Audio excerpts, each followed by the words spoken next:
ladies and gentlemen, I would first like to begin by congratulating Mr. Kataria, Singh, Sahani.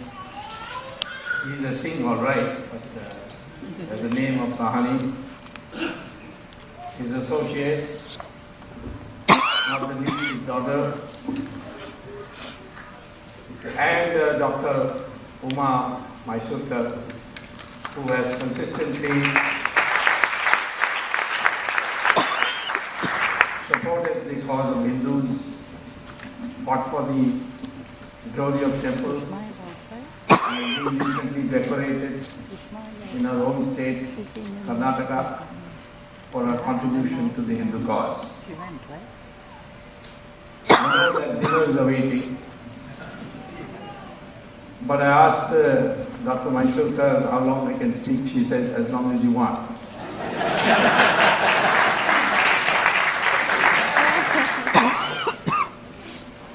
But I will not test your patience and all the people who are waiting to serve dinner.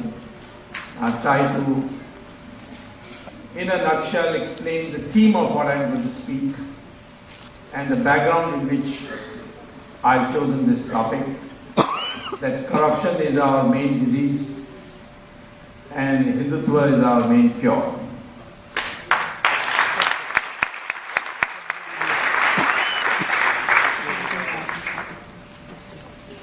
The fact of the matter today is, as Stephen Knapp said just now, the influence of Hinduism is growing all over the world. The rich in America are accepting the Hindu tenets even if they don't formally become Hindus. Some have even become formally Hindus. Hollywood's richest actress, Julia Roberts, went to Haryana for a shooting, and there she noticed that poor people, had little stress on their face. So she asked some people in the shooting and in the troop, and she was taken to a Swamiji, and who explained to her that if you follow the principles of Gita, that you have freedom of action but no right to the fruit of that action. As Krishna explained, he said if you adopt that principle, you can never have stress. And that is the principle on which we can re-establish the glory of Hinduism once again.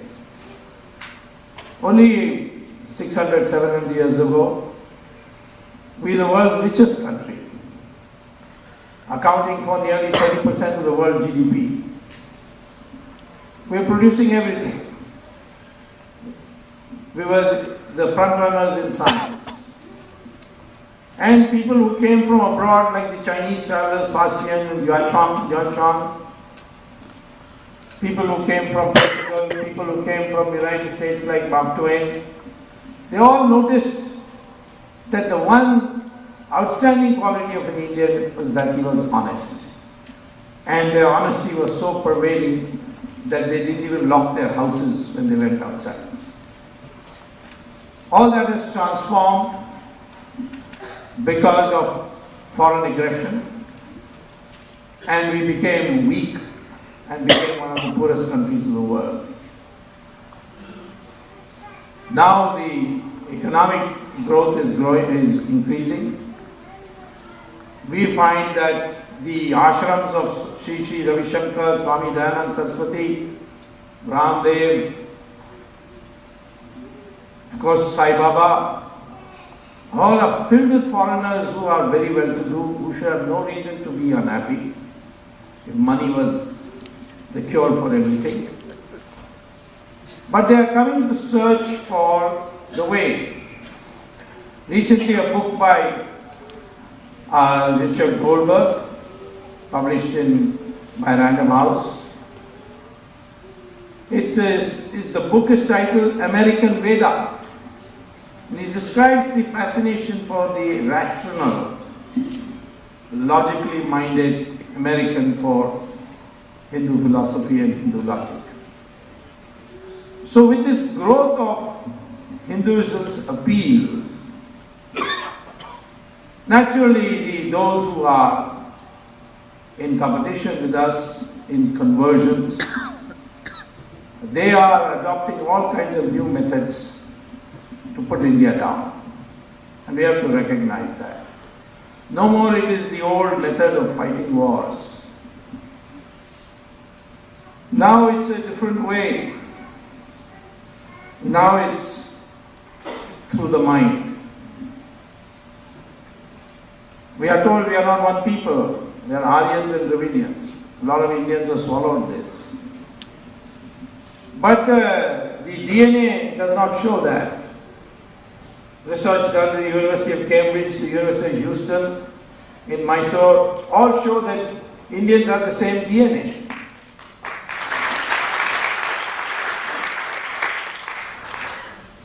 We may have in the extremists of India, territorial extremes of India, some other influences, but the dominant DNA is the same. Skin color has got nothing to do with race. Skin color has got to do with pigmentation. Pigmentation has got to do with your exposure to the sun.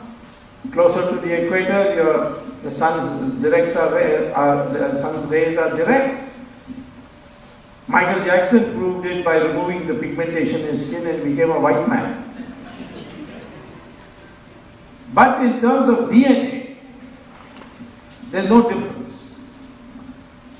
Some couple of years ago in Bombay, there was a politician by the name Raj Thackeray who said that Maharashtra should be reserved for Marathis, and these taxi drivers of Bombay, they are all UP walas, they have come here, they don't belong here. I decided to get a hair sample of Raj Thackeray, and I got it through a friend of mine who was a friend of his. I sent it to a laboratory in Hyderabad. I also caught hold of one taxi driver and UP wala and took his hair sample. And when the report came, it said the DNA of both are the same.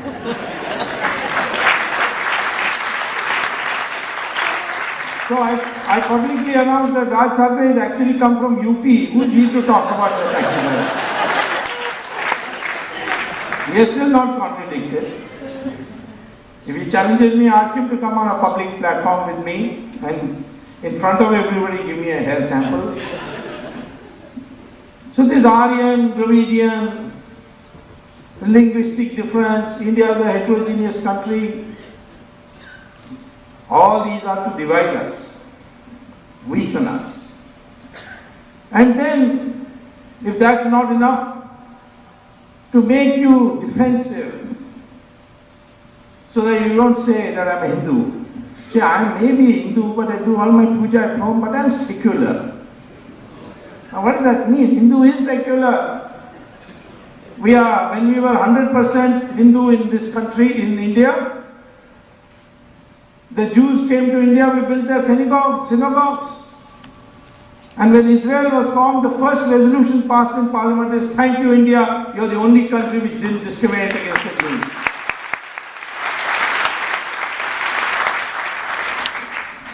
Same thing with Parsis. They went helter-skelter after the invasion by the Muslims of Iran. And the only place they have survived is India.